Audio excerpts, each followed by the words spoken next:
Je voudrais, avec votre permission, saluer tout d'abord respectueusement et chaleureusement M.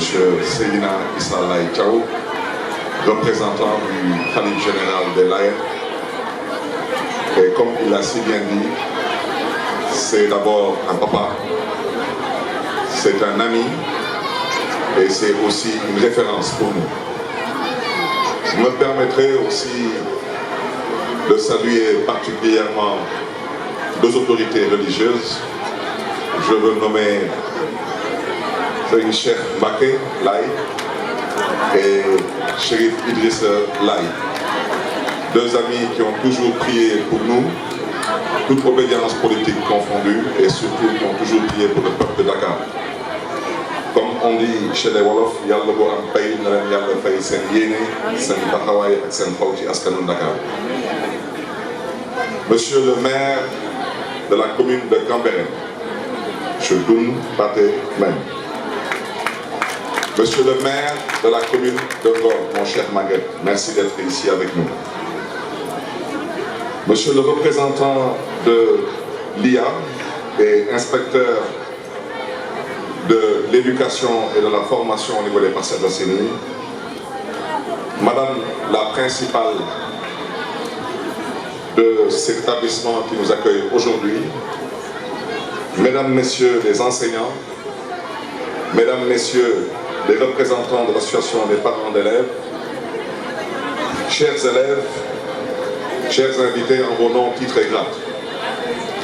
Je suis particulièrement très heureux d'être présent parmi vous cet après-midi pour procéder à la pose de la première pierre du projet d'extension du collège Seydina Issa Laye dans cette belle cité de Cambérène, symbole d'une confluence spirituelle et terre de foi.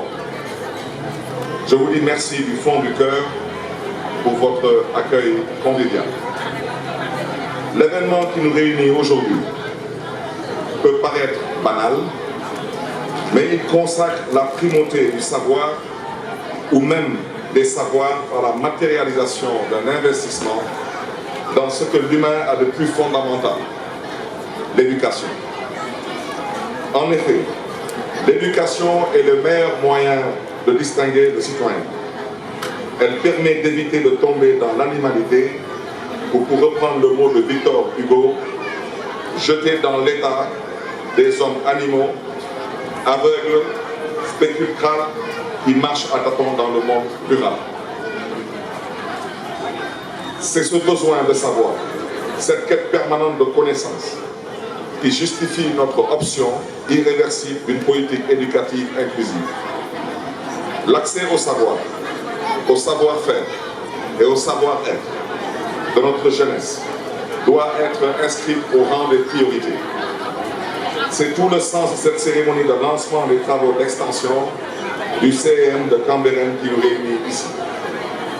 Ce projet, d'un montant global de plus de 342 millions de francs CFA, financé entièrement par la ville de Dakar, contribuera au renforcement de l'accès à l'enseignement moyen dans le département de Dakar, plus particulièrement dans la commune de Cambérène, et permettra d'accroître les capacités d'accueil du collège avec la construction d'un pavillon de 9 salles de classe, d'un bloc administratif, d'un bloc sanitaire, ainsi que l'édification d'un mur de clôture séparant le CM et l'école primaire.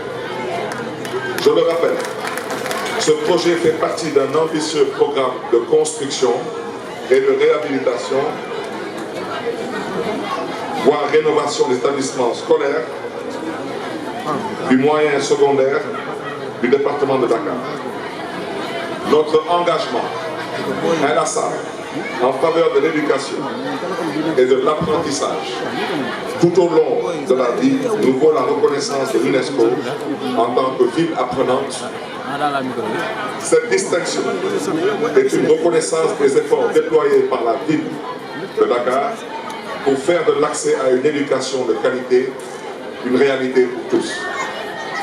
Mesdames, Messieurs, chers élèves, chers invités, nous devons désormais redoubler d'efforts pour maintenir Dakar au pinacle des villes qui œuvrent pour le rayonnement de l'éducation.